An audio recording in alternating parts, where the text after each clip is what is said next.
Hi all, I am Tripti C, Assistant Professor, Department of CSE, Rajagiri School of Engineering and Technology, Cochin. Welcome to the course CS 307 Data Communication under APJ Abdul Kalam Technological University, Kerala for Semester 5 BTech Computer Science and Engineering.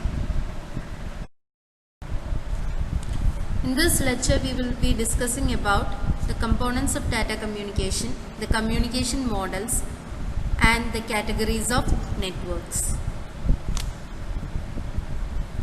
So now let's discuss about the components of data communication.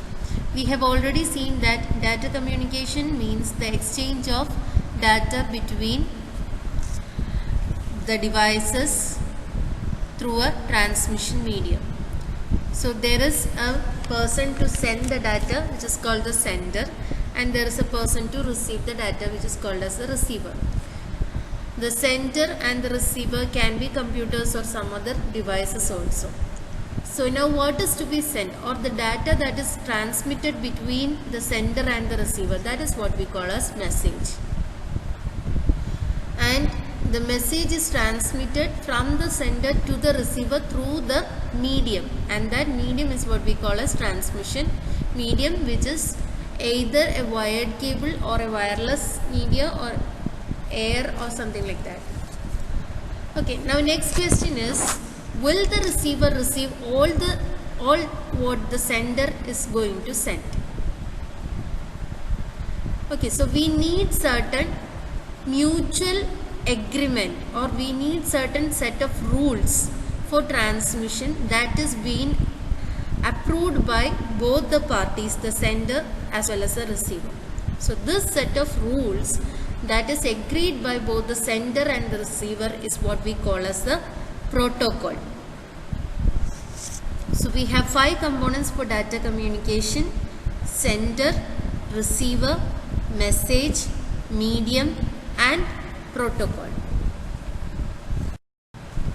In data communication, we have mainly 3 types of communication models, or we say that the data flow between 2 devices can be simplex, half duplex, or full duplex. So simplex communication, this is here the communication is unidirectional. That means one of the 2 devices on a link can transmit and the other will receive. Examples are keyboard and traditional monitors. So here only one of the devices is transmitting, the other one is only receiving. That means the transmission is done in one way. So the entire capacity of the channel is used to send the data in one direction. Next is a half duplex communication. Here each station can both transmit and receive, but not at the same time. So when one device is sending, the other can only receive, and vice versa. So here the entire capacity of the channel is used by whichever of the 2 devices that is transmitting at that time. For example, we can have walkie-talkies. Next is the full duplex or duplex communication. Here both stations can transmit and receive simultaneously. That means we can have data transmission in both the directions at the same time. So the capacity is shared by the transmissions. Examples, our telephone network. Now let's see it diagrammatically. So in this figure, we can see figure A. We can see a simplex communication where we have a mainframe as a sender and a monitor as a receiver. So the data is flowing from the mainframe to the monitor. The direction of data is only in one direction. Figure B shows a half duplex communication where station 1 is sender for time t1 and station 2 is the receiver for the time t1. So we have two stations, station 1 and station 2. In time t1, data is flowing from station 1 to station 2. So station 1 is the sender and station 2 at the receiver for time t1. In time 2, station 2 will become the sender and station 1 will become the receiver. So the direction of data at time 2 is from station 2 to station 1. Now the third figure discuss about full duplex communication. Here we have two stations, station 1 and station 2, and both these stations can transmit and receive simultaneously. So here the channel capacity is being shared for the transmission. Now we can connect these senders and the receivers or the nodes together to form a network. The nodes can be connected in a network for exchanging the data. So a network is a set of devices that are connected by communication links. A node can be a computer, printer or any other device that is capable of sending and receiving data generated by other nodes on the network. And the link, it means a cable, air, optic fiber or any medium which can support a signal carrying information.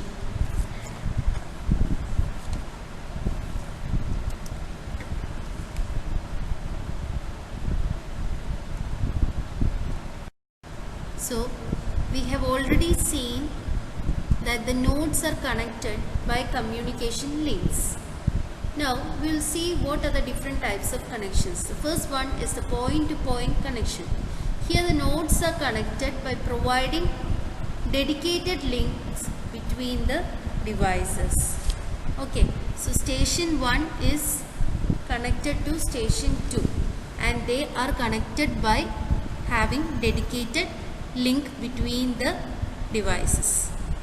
Second one is multi-point connection. Here more than two specific devices, they share a link. So the capacity of the channel is shared here. So now we have already seen how to connect the devices in a network. It can be either a point-to-point connection or a multi-point connection. The layout of how the nodes are connected on a network is termed as topology. So the topology are of different types. You might have already learned in the first year the basics of the topology. Now let's see the different types of topology. They are the mesh topology, star topology, bus topology and the ring topology. Now we will see each one of them in detail.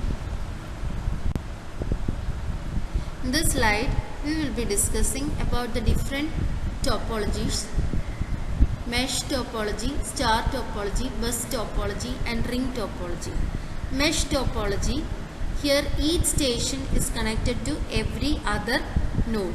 Here we have 5 stations and each of these 5 stations are connected to every other node. So there is a dedicated link between each device. So that dedicated link guarantee that a certain privacy or security, and also the dedicated link guarantees that each connection can carry its own data load. So even if one of the link becomes unusable, it does not affect the capacity. It does not affect the entire system. Now let us come to the disadvantage part. There is a disadvantage for mesh topology, that is we require high amount of cabling in the case of mesh topology, because each device will be linked to every other node. Now coming to star topology, here each station is connected to a central controller called hub. So there is a dedicated point-to-point connection between the station and the central controller, that is the hub. So this is less expensive than a mesh topology, and it has got certain advantage. That is, if one of the link fails, or if one of the link is out of order, still the other links can remain active. But there is a disadvantage, because in the case of star topology, each station is connected to a central controller called hub. So if the hub goes out of order, then the entire system goes out of order. Next is bus topology. This is a multi-point connection. It has a long cable that acts as a backbone to link all the devices in the network. Here the advantage include ease of installation, but there is a disadvantage. This disadvantage include difficult reconnection and fault isolation. Now coming to ring topology, this has got a point-to-point connection. The nodes are connected in the form of a ring with a node connected to only two devices on either side. So the signal is passed along a ring in one direction from one device to another device until it reaches the destination. But if there is a break in the link, this can disable the entire network. That's a disadvantage of ring topology. Now we can have a short assignment, that is to categorize the topology into point-to-point or multi-point connection, and also to find the advantage and disadvantage of each of this topology. We have already discussed this, but I want you to write and see how far you have understood the points. Now we will see the different network categories. Local area network LAN, LAN, wide area network WAN, and metropolitan area network MAN. So the local area network is a short distance communication and it is designed to provide local interconnectivity. Suppose if we want to set up a network within a building, we go for LAN network. Then comes the wide area network, where we have long distance communication, and this is to provide connectivity over large areas. Third one is the metropolitan area network. This is to provide connectivity over areas such as city, campus, etc.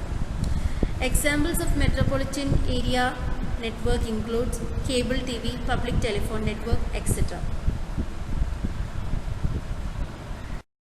So in this lecture we have seen what are the components of data communication, what are the different data communication models, what are the different types of connections in a network, what is topology, and compare and contrast the different types of network topologies.